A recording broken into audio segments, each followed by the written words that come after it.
فرعون کو اس نے وہ خواب دیکھ لیا تھا کہ ایک ستارہ اٹھے گا اور پھر وہ گرے گا تو میری ساری سلطنت کو تباہ کر دے گا۔ نجومیوں سے اس نے پوچھ لیا، اس نے کہا کہ ایک بچہ پیدا ہوگا جو تیری سلطنت کو تباہ کرے گا۔ چاہیے تو یہ تھا کہ وہ توبہ کرتا، لیکن اس نے کیا کیا کہ اس نے بچوں کو قتل کرانا شروع کیا۔ یذبحون ابناءکم، ذبح کرا دیتا تھا تمہارے بیٹوں، اور بچیوں کو وہ زندہ رکھتا تھا۔ تو حضرت موسیٰ جب پیدا ہوئے تو ان کی والدہ نے پتہ کیا کیا، ان کو ایک صندوق میں بند کر کے دریا میں بہا دیا۔ اب دریا میں بہتے جا رہے ہیں تو ماں تھی تو پریشان بھی ہو گئی، ان کی ہمشیرہ کو کہنے لگی ذرا دھیان رکھنا کدھر جاتے ہیں۔ حضرت موسیٰ علیہ السلام دریا میں بہتے بہتے نا فرعون نے نا دریا کے کنارے مکان بنایا ہوا تھا۔ آپ کو پتہ ہے بادشاہوں کا ذوق ہوتا ہے، آج کل ہمارے جو حکمران ہیں انہوں نے اس کا نام فارم ہاؤس رکھا ہوا ہے، میرا فارم ہاؤس، اور پرانے زمانے میں لوگ ڈیرا کہتے تھے۔ تو اس نے بھی اس طرح کا فارم ہاؤس بنایا ہوا تھا۔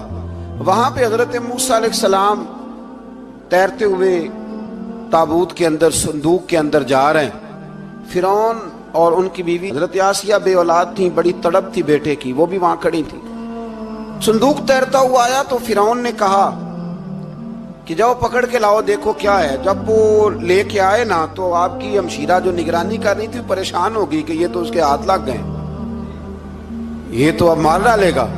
لیکن جب خوبصورت اور چمکتا ہوا بچہ دیکھا تو بی بی آسیہ کہنے لگی یہ بنی اسرائیل کا ہے ہی نہیں، یہ تو پتہ نہیں کہاں سے بہتا ہوا یہاں آ گیا ہے، تم ایسے ہی چھوڑ، یہ پتہ نہیں کہاں سے رکھ نہ لیں، رکھ نہ لیں۔ تو حضرت موسیٰ علیہ السلام وہ کہنے لگا نہیں انہی کے ہیں، موسیٰ علیہ السلام اسی کے ہیں۔ تو آسیہ کہنے لگی تیرے تو سر پہ نا بس بھوت ہی سوار ہو گیا، ہر وقت وہی لوگ تجھے یاد رہتے، یہ پتہ نہیں کہاں سے بہ کے آیا۔ اب رکھ لیا، مان گیا فرعون۔ آپ فرعون کے گھر میں جو اس لیے بچے مروا رہا تھا کہ میری سلطنت حضرت موسیٰ پیدا نہ ہو جائیں، تو اسی کے گھر میں پرورش پانے لگے، اسی کے گھر میں۔ اب عورتیں منگائیں گئی دودھ پلانے کے لیے، تو حضرت موسیٰ علیہ السلام کسی بی بی کا دودھ نہیں پیتے، تو آپ کی ہمشیرہ نہ وہیں دائیں بائیں گھومتی رہتی۔ تو کہنے لگی جناب آسیہ سے کہ میں ایک بی بی کو جانتی ہوں، بڑی صاف ستھری ہے، مجھے امید ہے یہ بچہ اس کا دودھ پیے گا۔ تو فرعون کہنے لگا دوڑ کے لا، تو وہ اپنی والدہ کو لے کے آئیں تو حضرت موسیٰ نے فوراً دودھ پینا شروع کر دیا۔ فرعون کو پھر تھوڑا شک ہوا۔ ایک روایت یوں بھی لکھی ہے بعض لوگوں نے کہ فرعون ایک دن اٹھایا ہوا تھا حضرت موسیٰ کی، ابھی تھوڑی سی عمر تھی، تو آپ نے اس کی داڑھی پکڑ کے تو ایک گھونسا دے مارا، جلالی تو شروع سے ہے نا۔ تو کہنے لگا آسیہ تو مان نہ مان یہ بچہ وہی ہے۔ تو حضرت بی بی آسیہ کہنے لگی کہ تجھے غلط فہمی ہے، یہ وہ نہیں ہے۔ اس نے کہا دیکھو نا یہ تو اٹھاتی ہے تو پیار کرتا ہے، اور میرے جب قریب آتا ہے تو اس کے لب و لہجے میں تلخی محسوس کرتا ہوں۔ اس نے کہا بچوں کو کیا پتا۔ خیر ایک طرف اس نے کھانے پینے کی چیزیں رکھ دی، ایک طرف انگارے رکھ دیے۔ وہ بھی حضرت آسیہ کہتی ہیں کہ تجھے سمجھ آئے بچے بچے ہوتے ہیں، حضرت موسیٰ بچے تو تھے پر تھے تو اللہ کے نبی نا، اللہ کے نبی تھے۔ جب اس نے کہا نا یہ بچے ہیں تو حضرت موسیٰ علیہ السلام بجائے انگاروں کی طرف جانے کے، نبی تھے، وہ سیدھے کھانے پینے والی چیزوں کی طرف بڑھنے لگے۔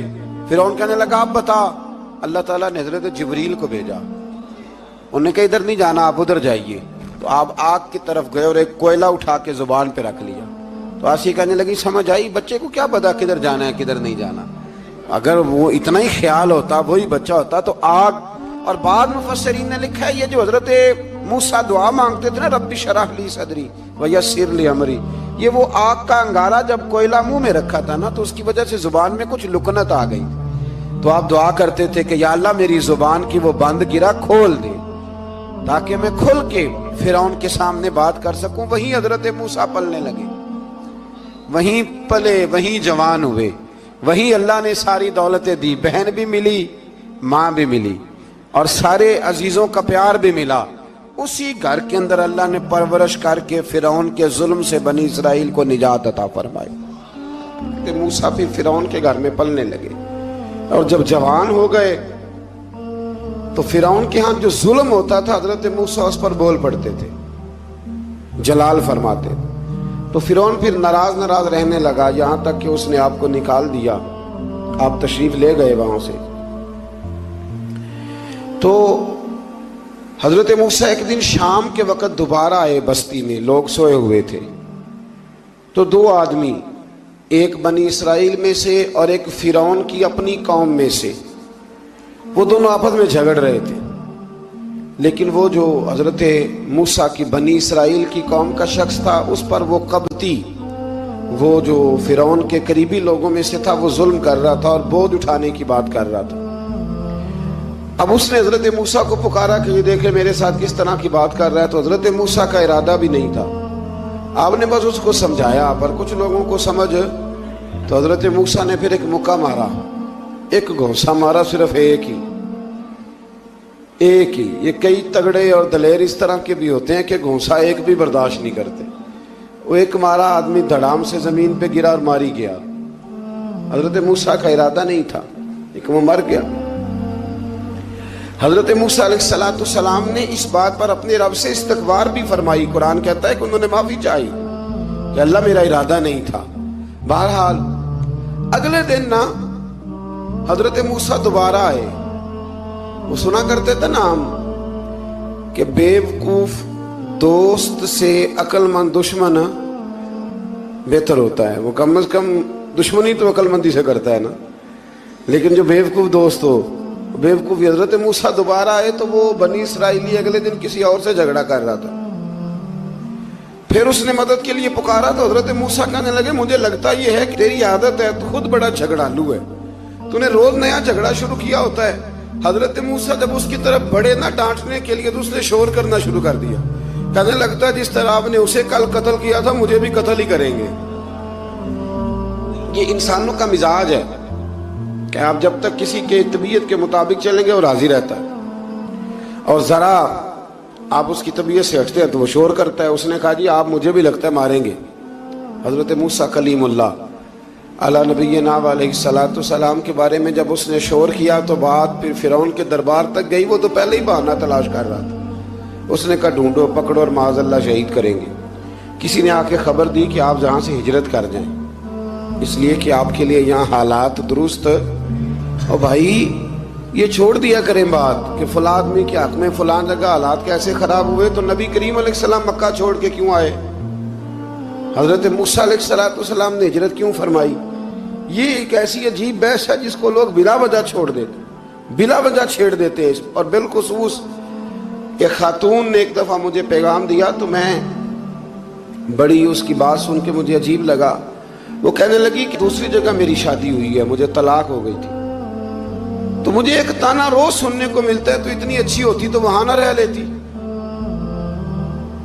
تو بھئی یہ کوئی تانے والی بات ہے؟ کوئی ضروری ہے کہ بیوی غلط ہوتی ہے تو طلاق ہوتی ہے؟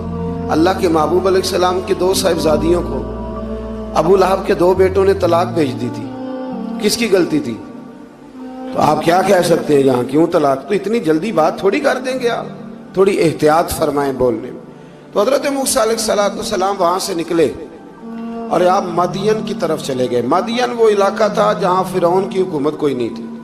حضرت موسیٰ جیسے ہی وہاں پہنچے تو ان کے اندر ایک جذبہ تھا، ظلم ہوتا نہیں دیکھ سکتے. جب وہاں پہنچے تو انہوں نے دیکھا لوگ اپنے اپنے جانوروں کو گھاٹ پہ پانی پلا رہے ہیں اور دو خواتین ہیں وہ بالکل پیچھے کھڑی ہیں. تو حضرت موسیٰ کلیم آگے بڑھ کے کہنے لگے تم کیوں نہیں پانی پلاتی؟ تو وہ کہنے لگی ہمارا بھائی کوئی نہیں، باپ ہمارا بوڑھا ہے. اللہ اکبر.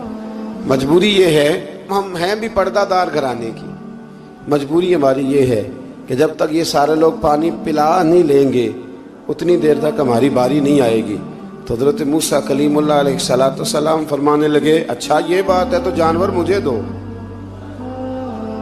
وہ ہو یہ رہا تھا کہ چونکہ مرد پانی پلا رہے تھے تو اور جتنے بھی مرد آتے جاتے تھے وہ گھستے جاتے تھے اور عورتیں بیچاری کھڑی تھیں. حضرت موسیٰ جھٹ سے آگے بڑھے، پیچھے ہٹو. ان دو خواتین پاک باز عورتوں کے جانوروں کو پانی پلایا اور پھر آپ دوبارہ وہیں بیٹھ گئے. وہ بیویاں جلدی جلدی گھر گئیں، جا کے اپنے والد سے کہنے لگی ابا جی کمال ہو گیا، اس بستی میں ایک ایسا آدمی ملا ہے جو عورتوں کی طرف دیکھتا ہے تو نیکی کرنے کے لیے آگے بڑھتا ہے، جو مجبور اور بے کس کے لیے اچھے جذبات رکھتا ہے. فرمایا جلدی لاؤ، کچھ مفسرین اور طرف بھی گئے ہیں، لیکن جمہور نے لکھا ہے کہ وہ حضرت شعیب علیہ السلام تھے۔ حضرت شعیب نے گھر بلایا، اپنی ایک بیٹی کو بھیجا، فرمایا بیٹے بلا کے لاؤ۔ وہ جب گھر آئے تو آپ فرمانے لگے آپ میرے ساتھ اجرت طے کر لیں، 8 سال یا 10 سال آپ میری بکریوں کو چرائیں، میرے گھر میں رہیں۔ اور پھر فوراً ہی فرمانے لگے اگر آپ ہمارے گھر میں رہیں گے، دیکھ بھال کریں گے، تو میں اپنی ایک بیٹی کا نکاح بھی آپ کے ساتھ کر دوں گا۔ تو 8 سے 10 سال حضرت موسیٰ نے وہاں قیام فرمایا۔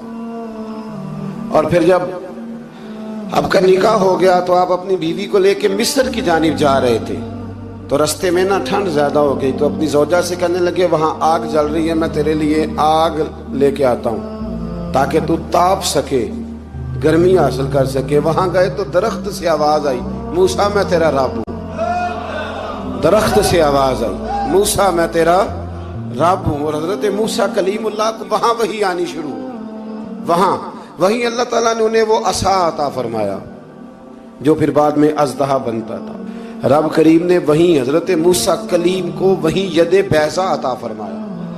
اپنا ہاتھ گریبان میں ڈال کے نکالتے تھے تو چاند اور سورج کی طرح روشنی دیا کرتا تھا۔ ید بیضا لیے بیٹھے ہیں اپنی۔ میں کبھی کبھی کہا کرتا ہوں کہ مولا کے دینے کے انداز بڑے انوکھے ہیں۔ بھائی یوسف کو کنویں میں پھینکتے ہیں تو اللہ مصر کا حکمران بنا دیتا۔ تو پھر حضرت موسیٰ وہاں سے واپس آئے اور آ کر کے آپ نے دوبارہ وہ سارا نظام زندگی شروع فرمایا۔ موسیٰ علیہ السلام نے ان کو دعوت حق دی اور کہا کہ میں تمہارے پاس واضح نشانیاں لایا ہوں، بنی اسرائیل کو میرے ساتھ بھیج دو۔ فرعون نے معجزات پیش کرنے کے لیے کہا تو حضرت موسیٰ علیہ السلام نے اپنا عصا زمین پہ ڈالا، اپنا عصا، اپنی چھڑی، اپنا ڈنڈا زمین پہ ڈالا تو وہ ایک واضح اژدہا بن گیا۔ پھر حضرت سیدنا موسیٰ علیہ السلام نے اپنا ہاتھ گریبان سے نکالا تو وہ دیکھنے والوں کے لیے روشن ہو گیا، ہاتھ کے اندر نور پیدا ہو گیا۔ ید بیضا لیے بیٹھے ہیں اپنی آستینوں میں۔ فرعون کے سرداروں نے حق کو قبول کرنے کی بجائے اسے جادو قرار دے دیا اور کہا کہ یہ تمہیں اپنے ملک سے نکالنا چاہتا ہے۔ انہوں نے کہا اس معاملے کو ذرا ڈھیل دو اور جادوگروں کو جمع کرو۔ جادوگر آئے، انہوں نے فرعون سے کہا کہ ہم حضرت موسیٰ کے مقابلے میں جادو تو دکھائیں گے معاذ اللہ، لیکن اگر ہم غالب آ گئے تو پھر ہمارا انعام کیا ہوگا؟ سودا پہلے طے کرنا ہے، کیا انعام ملے گا؟ اس نے کہا کہ اگر تم غالب آ گئے تو میں تمہیں اپنا قریبی بنا لوں گا۔ بادشاہوں کا قریبی ہونا بھی تو بڑی بات ہے نا، لوگ بڑے پاپڑ بیلتے ہیں قریبی ہونے کے لیے۔ اور یہ جو قریبی ہوتے ہیں نا، بالخصوص جو بادشاہوں کے قریبی ہوتے ہیں، بادشاہوں کی تباہی کا سبب بھی یہی لوگ ہی بنتے ہیں۔ یہ ان کو روز خبر دیتے ہیں کہ سب اچھا ہے، سب اچھا ہے۔ اور دنیا کے زیادہ تر حکمران انہی لوگوں کی وجہ سے تباہ ہوتے ہیں، کیونکہ ان کا خود عوام سے رابطہ نہیں رہتا۔ اگر وہ خود عوام کے ساتھ ڈائریکٹ رابطہ کریں تو شاید انہیں اچھی اور صاف ستھری چیزیں سمجھنے کو مل جائیں۔ خیر، جادوگروں نے جب کہا ہمیں کیا دو گے تو اس نے کہا تمہیں قریبی بنا لوں گا۔ جادوگروں نے موسیٰ علیہ السلام سے کہا کہ آپ پہل کریں گے یا ہم پہل کریں؟ تو موسیٰ علیہ السلام نے کہا تم پہل کرو۔ جب جادوگروں نے اپنی رسیاں زمین پہ ڈالیں تو لوگوں کی نگاہوں کو سحر زدہ کر دیا، جادو کر دیا اور انہیں ڈروا دیا۔ انہوں نے کہا یہ تو بڑا جادو لے آئے۔ تو اللہ تعالیٰ نے حضرت موسیٰ علیہ السلام کو حکم دیا کہ آپ بھی اپنا عصا زمین پہ ڈالیں۔ ان کی رسیاں سانپ بن گئی تھی نا، دراصل وہ سانپ بنی نہیں تھی، لوگوں کی آنکھوں پر جادو ہو گیا تھا، انہیں سانپ نظر آ رہا تھا۔ فرمایا آپ بھی اپنا عصا زمین پہ ڈالیں۔ وہ عصا سانپ بنا اور جادوگروں کی ساری چیزوں کو نگل ہی گیا۔ ان کی بہت ساری رسیاں سانپ بنی تھی، ان کا ایک ہی عصا سانپ بنا اور سب کو نگل گیا۔ اس طرح کے معجزے کی حقانیت اور جادوگروں کا بطلان ثابت ہوا اور فرعونی رسوا ہو گئے۔ جادوگر سجدے میں گر گئے اور اللہ پر ایمان لے آئے۔ فرعون نے انہیں دھمکی دی کہ تم میری اجازت کے بغیر ایمان لے آئے ہو، میں تمہارے ہاتھ اور پاؤں مخالف سمت سے کاٹ دوں گا، یعنی الٹا ہاتھ کاٹ دوں گا، سیدھا پیر کاٹ دوں گا، میری بغیر اجازت ایمان لے آئے ہو، اور تمہیں سولی پہ بھی چڑھوا دوں گا۔ انہوں نے کہا کہ ایمان لانے کی پاداش میں تم ہمیں سزا دینا چاہتے ہو؟ پھر انہوں نے اللہ تعالیٰ سے صبر اور استقامت کی دعا کی۔ اس کے بعد فرعون نے بنی اسرائیل کے بیٹوں کو قتل کرنے کی اور بیٹیوں کو زندہ چھوڑنے کا حکم دے دیا۔ موسیٰ علیہ السلام نے قوم کو صبر کی تلقین کی اور کہا کہ نیک انجام اہل تقوی کے لیے۔ یہاں ایک لطیف بات ہمارے صوفیاء نے بھی لکھی ہے۔ صوفیاء کہتے ہیں کہ فرعون نے کلمہ نہیں پڑھا پر جادوگر کلمہ پڑھ گئے۔ وہ کس طرح کلمہ پڑھ گئے؟ تو کہنے لگے دراصل انہوں نے آتے ہی حضرت موسیٰ کا ادب بڑا کیا تھا۔ جادوگر حضرت موسیٰ کے مقابلے میں آ کے بھی ان سے کہتے ہیں کہ رسیاں آپ پہلے ڈالیں گے کہ ہم ڈالیں، آپ اصحاب پہلے رکھیں گے کہ ہم رکھیں؟ تو اتنا سا ادب کیا تو رب کریم نے فرمایا جو نبی کا ادب کرے وہ بے ایمان نہیں رہ سکتا، جو نبی کا ادب کرے وہ بے ایمان نہیں رہ سکتا، اور جو نبی کی بے ادبی کرے وہ ایماندار نہیں رہ سکتا۔ ختم ہو گئی بات۔ یہاں ہمارے صوفیاء نے یہ بات لکھی ہے کہ چونکہ انہوں نے آتے ہی کہا تھا کہ آپ پہلے ڈالیں گے یا ہم پہلے ڈالیں، تو حضرت موسیٰ سے انہوں نے پوچھ لیا، نبی کے پوچھے بغیر پہل نہیں کی تو اللہ نے انہیں ایمان کی دولت عطا کر۔ اللہ تعالیٰ نے فرعونیوں پر قحط سالی کا عذاب نازل کیا۔ فرعونیوں کا طریقہ یہ تھا کہ اچھائی کو اپنا کمال گردانتے تھے، کہتے تھے یہ ہماری طرف سے، اور برائی کو معاذ اللہ بدشگونی کے طور پر موسیٰ علیہ السلام کی طرف منسوب کرتے تھے، کہتے تھے معاذ اللہ آپ کی وجہ سے یہ سارا کچھ ہو رہا ہے۔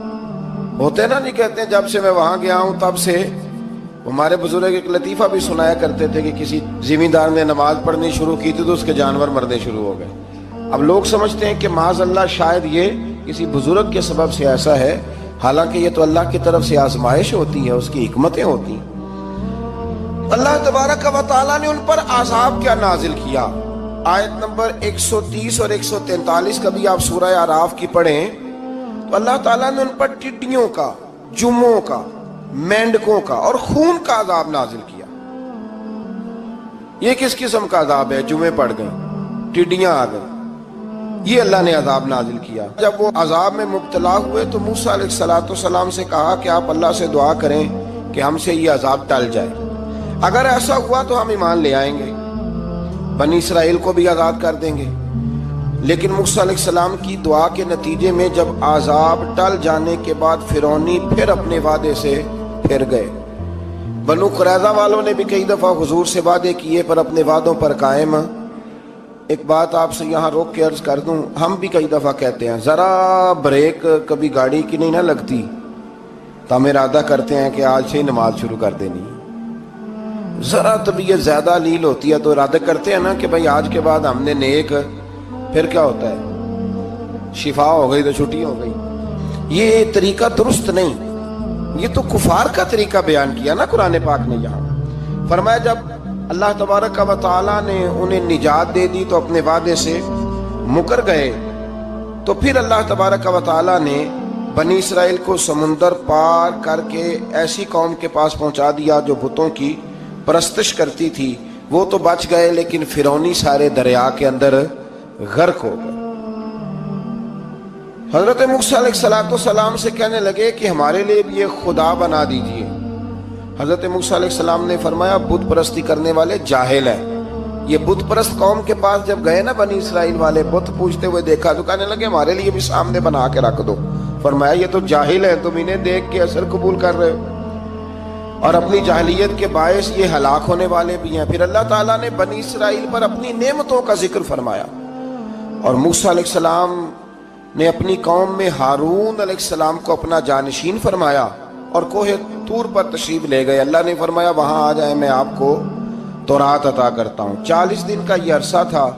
موسیٰ علیہ السلام نے وہاں پہ جا کے، وہ سارا واقعہ بھی انہی آیات میں ہے کہ حضرت موسیٰ نے عرض کیا تھا کہ رب ارنی، یا اللہ میں تجھے دیکھنا چاہتا ہوں، تو فرمایا لن ترانی، تو نہیں دیکھ سکتا۔ وہ بھی یہاں اللہ نے ذکر فرمایا۔ پھر اللہ تعالیٰ نے اپنی ایک تجلی جب کوہ طور پہ ڈالی تو حضرت موسیٰ علیہ السلام تاب نہ لا سکے اور بے ہوش ہو گئے، اور پہاڑ بھی ریزہ ریزہ ہو گیا۔ اس کا ذکر بھی اللہ نے انہی آیات میں فرمایا۔ آیت نمبر 144 سے 155 تک حضرت موسیٰ علیہ السلام کو رسالت عطا کرنے، کلیم اللہ کا منصب عطا کرنے، تورات عطا کرنے کا ذکر ہے۔ آگے چل کے بتایا کہ جو متکبر لوگ ہیں نا وہ آیات الہیہ سے منہ پھیرتے، اور جو لوگ اللہ کی آیات اور قیامت کو جھٹلاتے ہیں ان کے اعمال باطل ہیں۔ پھر موسیٰ علیہ السلام کے کوہ طور پر قیام کے عرصے میں بنی اسرائیل کے زیورات سے بچڑا بنا کر اسے معبود بنانے کا ذکر ہے۔ ان میں ایک جادوگر تھا سامری، سنا ہے سلالہ میں اس کی قبر ہے۔ حضرت موسیٰ کوہ طور پہ چلے گئے تو اس نے پیچھے سے سونے کا ایک بچڑا بنا لیا، اس میں سونے کی تاریں اس کے منہ میں لگائیں، ہوا چلتی تھی تو بجتی تھی۔ اتنے کمزور عقیدے کی یہ قوم تھی کہ انہوں نے فٹافٹ ماننا شروع کر لی، فٹافٹ ماننا، کہنے لگے یہ ٹھیک ہے۔ چنانچہ موسیٰ علیہ السلام جب واپس آئے تو قوم پر غصے اور افسوس کا اظہار فرمایا اور کہا میرے پیچھے تم نے ایسا برا کام کیا ہے۔ انہوں نے تورات کی تختیاں بھی زمین پہ ڈالیں اور اپنے بھائی ہارون علیہ السلام کا سر پکڑ کے اس سے جواب طلبی کی۔ انہوں نے کہا اے میرے ماں جائے، بڑے خوبصورت لفظ ہے قرآن پاک، اے میرے ماں جائے، اے میرے بھائی، قوم نے مجھے بے بس کر دیا اور قریب تھا کہ یہ مجھے قتل بھی کر دیتے۔ اب آپ مجھ پر سختی کر کے دشمنوں کو ہنسنے کا موقع نہ دیں، کبھی بھی دشمنوں کو اپنے اوپر ہنسنے کا موقع نہ دینا چاہیے۔ پھر آیت نمبر 151 میں موسیٰ علیہ السلام کی دعا اور کلمات استغفار کا ذکر ہے۔ آگے چل کے بتایا کہ غصہ ٹھنڈا ہونے پر موسیٰ علیہ السلام نے تورات کی تختیوں کو اٹھایا جن کی تحریر میں اللہ سے ڈرنے والوں کے لیے ہدایت اور رحمت کی بشارت تھی۔ آیت نمبر 156 سے لے کر 158 تک میں موسیٰ علیہ السلام کی دعا کا ذکر ہے، جس میں انہوں نے اپنی قوم کے لیے اللہ تعالیٰ سے دنیا اور آخرت کی بھلائی مانگی۔ اللہ تعالیٰ نے فرمایا یہ کامل نعمت میں ان لوگوں کو عطا کروں گا جو ایمان کے ساتھ تقوی بھی اختیار کریں۔